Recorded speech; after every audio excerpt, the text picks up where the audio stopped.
Thanks for tuning in to this week's news recap. First headline. The Coinbase direct listing finally has a date. The highly anticipated Coinbase direct listing is scheduled for April 14th, as reported by Bloomberg and later confirmed by the exchange via tweet. The company will trade under the ticker COIN on NASDAQ. Next headline. Visa uses crypto rails. PayPal enables crypto payments. It's one thing for a company to embrace the positive PR of adopting crypto. It's a much bigger thing for a massive financial services network to actually use a public blockchain to settle transactions. Visa has begun settling USDC transactions directly on the Ethereum blockchain via a trial partnership with payment platform Crypto.com, which, disclosure, is a sponsor of my podcasts, and Anchorage, a digital asset bank.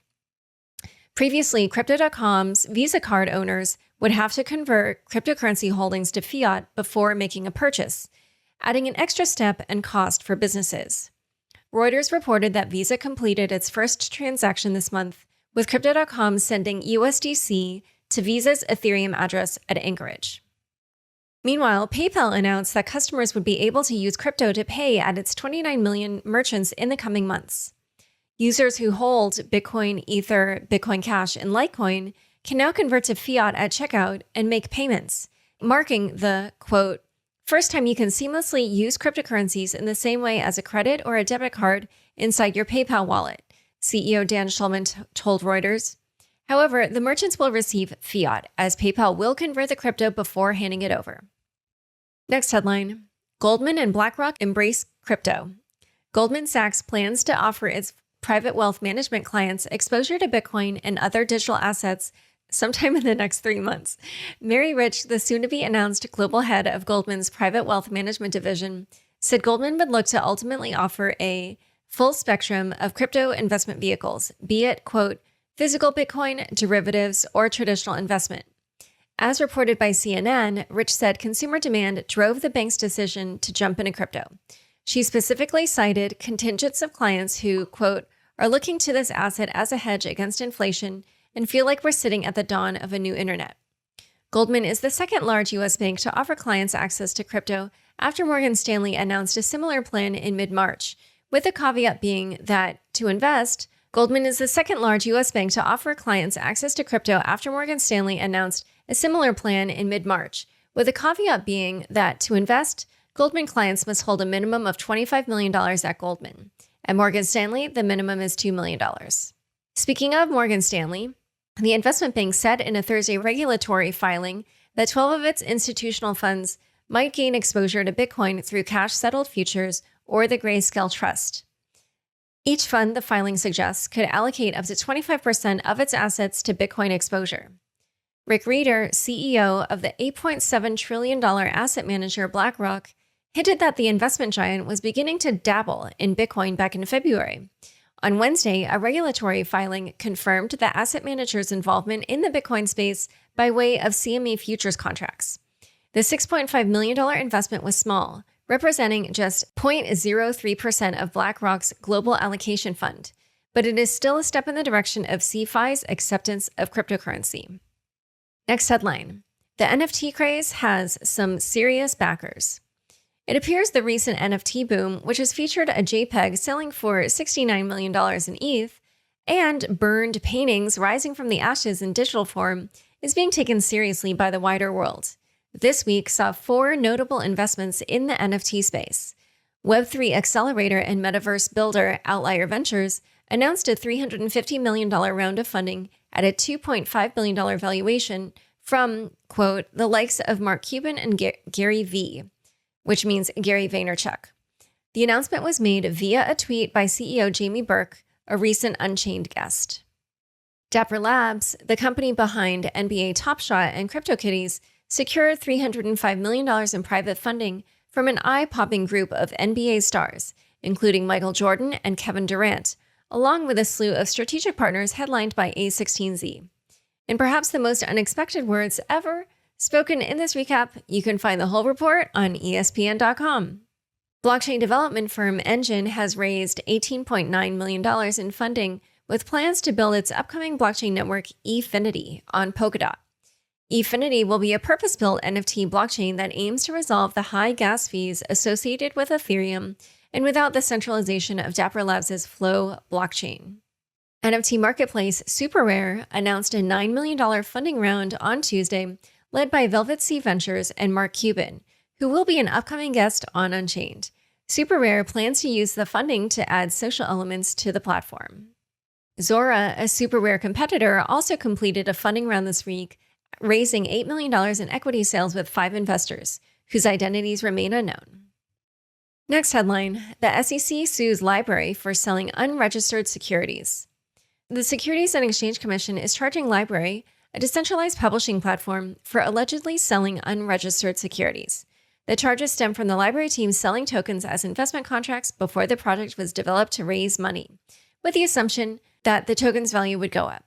The SEC is seeking a permanent injunction against LBRY from selling further tokens, along with a disgorgement of the $11 million it received in the alleged security sale.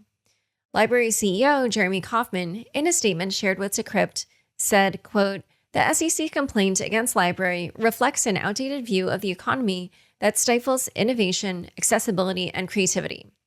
Under the overreaching standards set by the SEC complaint, most blockchain tokens would be deemed securities, leaving uncertainty and confusion in the industry." Gabriel Shapiro, partner at BSV Law, agreed, adding that, quote, "The SEC is not helping the crypto industry figure out a way to comply with securities law." He also said that to continue suing blockchain creators is, quote, "now inexcusable, unethical, and violates core American jurisprudential principles of predictability and economic freedom." Next headline, the Wyoming Effect hits Texas and Iowa.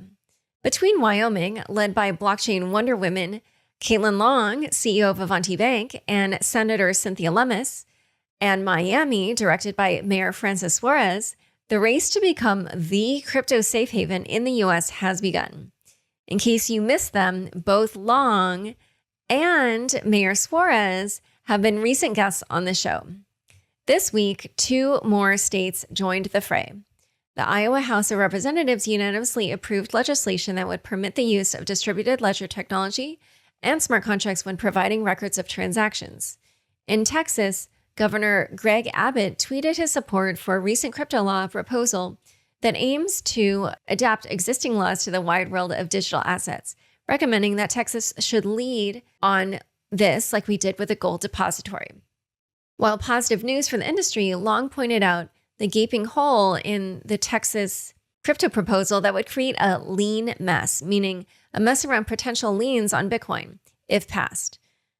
Long recommends that Texas follow Wyoming's suit and amend the bill's language to better map how, quote, Bitcoin lending actually works, so that the passage of Bitcoin receives the same blank slate as cash after each transaction, rather than lenders retaining the right to any Bitcoin issued as debt. Next headline, Tether releases a report claiming to be fully backed. In an assurance report delivered by Moore Cayman, a Cayman Islands-based accounting firm, Tether purports to show that its stablecoin is fully backed. While the report does not delve into how Tether's reserves are held, it appears that, as of February 28th, Tether's assets amounted to $35.3 billion and its liabilities equaled $35.2 billion. The attestation is the first third-party verification of Tether's reserves since 2018. Tether plans to issue another attestation for the month of March, after which it will move to quarterly reports going forward. These attestations are separate from the disclosures intended for the New York Attorney General's office regarding the recent Bitfinex settlement. USDT is currently the largest stablecoin in the world, sitting at roughly $40 billion, making it the 4th largest token by market cap. Time for fun bits. SNL answers, what the hell is an NFT? Saturday Night Live added to the long list of head-scratching NFT headlines in a skit last weekend that included Kate McKinnon dressed up as Janet Yellen, Pete Davidson singing in a Robin costume, Morpheus orange-pilling a national audience, and a janitor, Goodwill Hunting style, perfectly explaining what an NFT is while rapping. If you haven't seen it yet, I would highly recommend it. TubbyCoin to the moon? In a well-designed April Fool's joke, the Teletubbies, yes, the children's show, announced its own cryptocurrency on Thursday. To mine the TubbyCoin, all you have to do is share the Big Hugs token on social media, accompanied by the hashtag TubbyCoin. As part of the initial coin offering, the company will make a $5,000 donation to the charity Kids Help Phone. While the coin turned out to be a marketing ploy, I have to commend the Teletubbies for their crypto native announcement of an announcement and execution of the almost believable white paper. All right, thanks for tuning in. To learn more about Dave and the proposed FATF guidelines, be sure to check the links in the show notes. Follow Unchained on Twitter at Unchained_pod, where you can find all sorts of content ranging from my weekly newsletter to updates on my upcoming book and a whole lot more. Unconfirmed is produced by me, Laura Shin, with help from Anthony Yoon, Mark Murdoch, and Daniel Ness. Thanks for listening.